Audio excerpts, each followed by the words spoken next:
भूतनी का बदला। अमोलगढ़ एक बहुत ही हंसता खेलता गांव था, जहां हमेशा खुशियां ही छाई रहती थीं। लेकिन फिर कुछ ऐसा हुआ कि यहाँ मौत का तांडव शुरू हुआ। गांव की सीमा पर एक आदमी की लाश मिली थी। हाय मेरे पति, हाय! अब मैं किसके भरोसे जीऊंगी? मेरी तो जिंदगी ही बर्बाद हो गई। हाय! गांव वाले इस झटके से उभरे ही थे कि अगले दिन दूध वाली की भी लाश गांव की सीमा पर मिली। हाय मेरी बेटी, भरी जवानी में इसे ये क्या हो गया? इसकी किससे दुश्मनी थी? कितनी बेरहमी से इसे मारा है। फिर 2 दिन बाद रामनिक लाला देर रात में गांव आ रहे थे कि अचानक उसके सामने एक चुड़ैल खड़ी हो गई। लाला तू तो गया। चुड़ैल ने लाला की गर्दन मरोड़ दी और जोर जोर से हंसने लगी।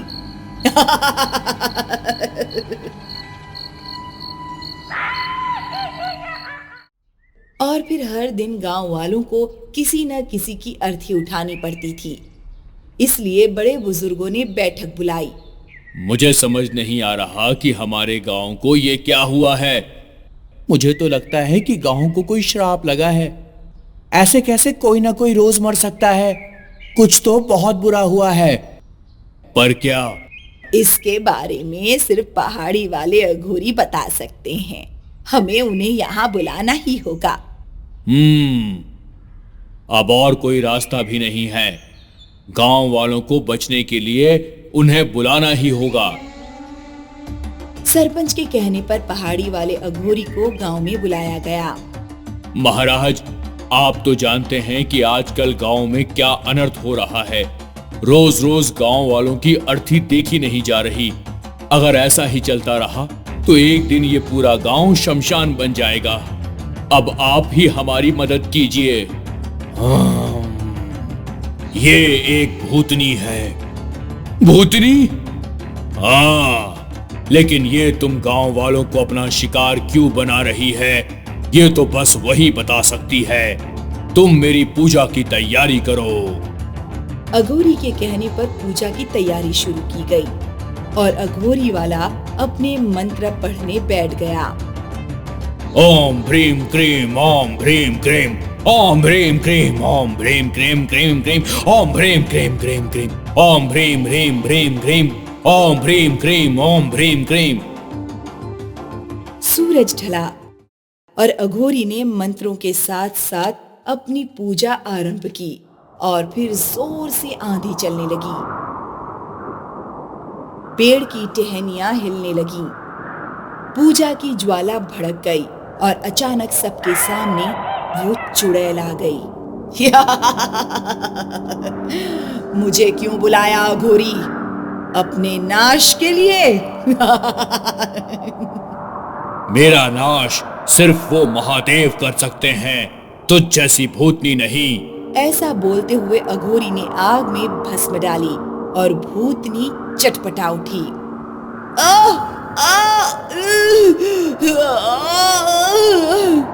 बता, तू क्यों इन भोले भाले गांव वालों को मार रही है?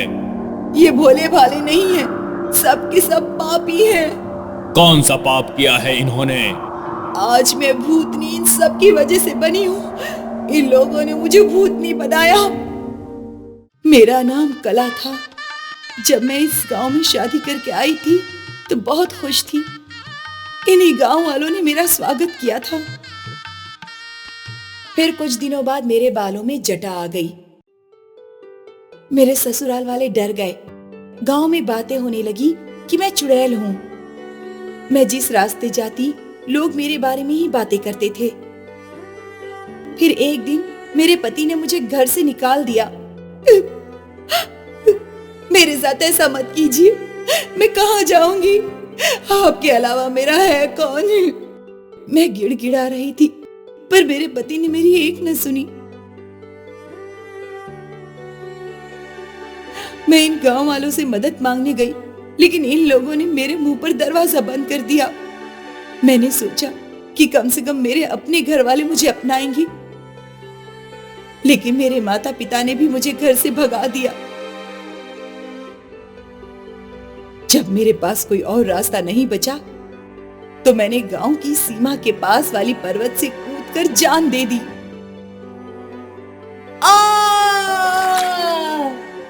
और बस तब से मैं भूतनी बन गई। कला, मैं मानता हूँ कि तुम्हारे साथ बहुत नाइंसाफी हुई है, पर जो तुम कर रही हो वो भी इंसाफ नहीं है। मेरी मौत के कारण ये गांव वाले थे, इसलिए मैं इन सबको मार दूंगी। नहीं कला, ये गलत है। जीवन देना या लेना वो सिर्फ ऊपर वाले के हाथ होता है।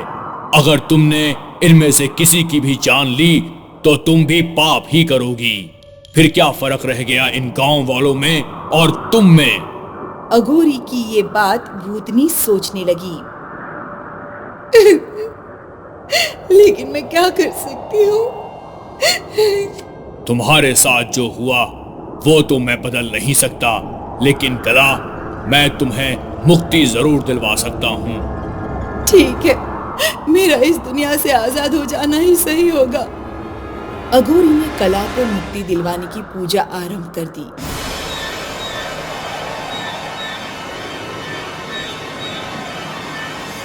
जैसे ही अघोरी की पूजा समाप्त हुई, भूतनी धीरे धीरे आकाश में समा गई।